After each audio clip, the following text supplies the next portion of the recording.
Hello दोस्तों, student vice में आपका एक बार फिर से स्वागत है।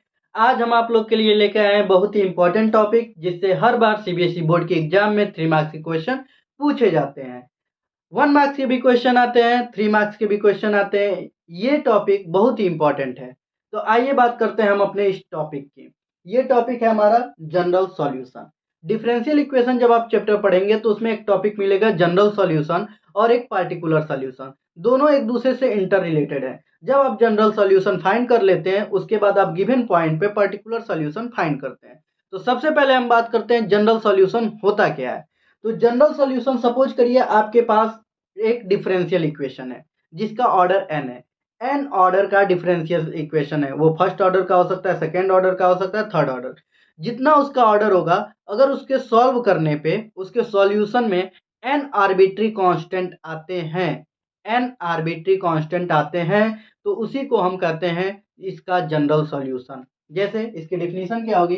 सपोज सपोज मान लेते हैं, suppose a differential equation of order n is being given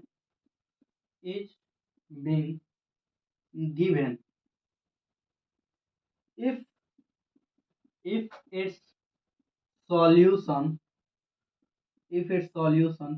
contains n arbitrary constant n arbit n sorry n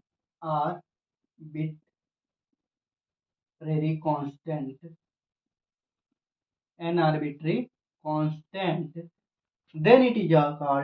then it is called its general solution.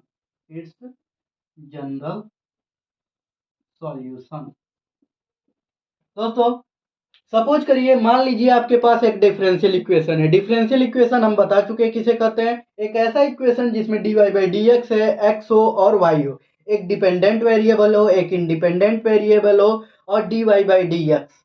ठीक है, अगर ये तीन चीजें मिलती हैं तो उसको हम डिफरेंशियल इक्वेशन कहते हैं। तो अगर मान लीजिए आपके पास क्या है, डिफरेंशियल इक्वेशन, और उस डिफरेंशियल इक्वेशन का ऑर्डर क्या है, n, जैसे हम ऑर्डर फाइंड करने के लिए बताए थे, और उसका ऑर्डर n है, और यदि उसके सॉल्यूशन में n आर्बिट्री कांस्टेंट, कितने arbitrary constant, n arbitrary constant आते हैं, तो उसके सॉल्यूशन को, उस डिफरेंशियल इक्वेशन के उस सॉल्यूशन को हम जनरल सॉल्यूशन कहते हैं। बात समझ में आई?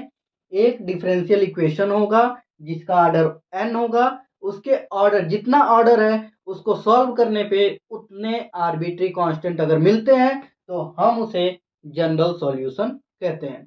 तो आइए, आपके पास एक डिफरेंशियल इक्वेशन है और इस डिफरेंशियल इक्वेशन का क्या फाइंड करना है, जनरल सॉल्यूशन फाइंड करना है। तो आपने डिफिनीशन देख लिया होगा, डिफिनीशन लिख लिया होगा। अब हम बात करते हैं, इसे सॉल्व करते हैं, कैसे ये सॉल्व होगा। देखिए, तो इस डिफरेंशियल इक्वेशन का ऑर्डर क्या है, तो इसका ऑर्डर है 1।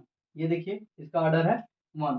तो आपको गिवन क्या है, तो गिवन है आपका dy by D x equal to E to the power x minus y plus x square E to the power minus y. ये क्वेश्चन है। अब आप क्या करेंगे, यहां से अगर देखें तो dy by D x equal to E to the power minus Y, अगर यहां से देखें तो इसे लिख सकते हैं E to the power X into E to the power minus Y, ऐसे लिख सकते हैं। और ये हो गया X square E to the power minus Y. यहां से आप e to the power minus Y को क्या कर लेते हैं, कॉमन। यहां से आप कॉमन ले लीजिए, तो ये हो गया e to the power minus Y, और ये आपका रिमेनिंग टर्म हो गया e to the power x, और यहाँ पे बच गया एक्स स्क्वायर, ये हो गया। अब इसे इधर ट्रांसफर करते हैं और e to the power minus Y को, मतलब कि वेरिएबल को सेपरेट कर देते हैं। जो x का टर्म है वो x की साइड कर देते हैं, जो y का टर्म है उसको y की साइड कर देते हैं। तो ये हो गया आपका D Y upon E to the power minus Y, और ये हो गया E to the power X X square D X. ठीक है दोस्तों, अब चलिए इसे सॉल्व करते हैं, देखते हैं कैसे सॉल्व होता है। तो आपको पता है माइनस वाई है तो ऊपर जाएगा तो आपको क्या हो जाएगा, plus y to the power y d y, और इसे जब एक्सपेंड कर लेंगे तो ये होगा e to the power x dx plus x square dx। अब क्या करना है, वेरिएबल सेपरेट हो गए, y के टर्म y की साइड आ गए, x की टर्म x के साइड चले गए।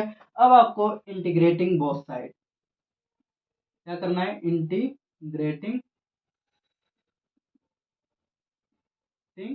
Both side. अब आप इंटीग्रेट करेंगे तो ये हो जाएगा e to the power y dy और ये होगा e to the power x dx और ये हो गया एक्स स्क्वायर dx। अब यहाँ से e to the power y का differentiation e to the power y, इसका e to the power x और इसका x क्यूब अपॉन 3 और लास्ट में सबके लिए हम लगा देंगे प्लस सी। फाइनल आंसर क्या हो जाएगा, to the power y minus e to the power x equal to x cube upon 3 plus c. That is your final answer.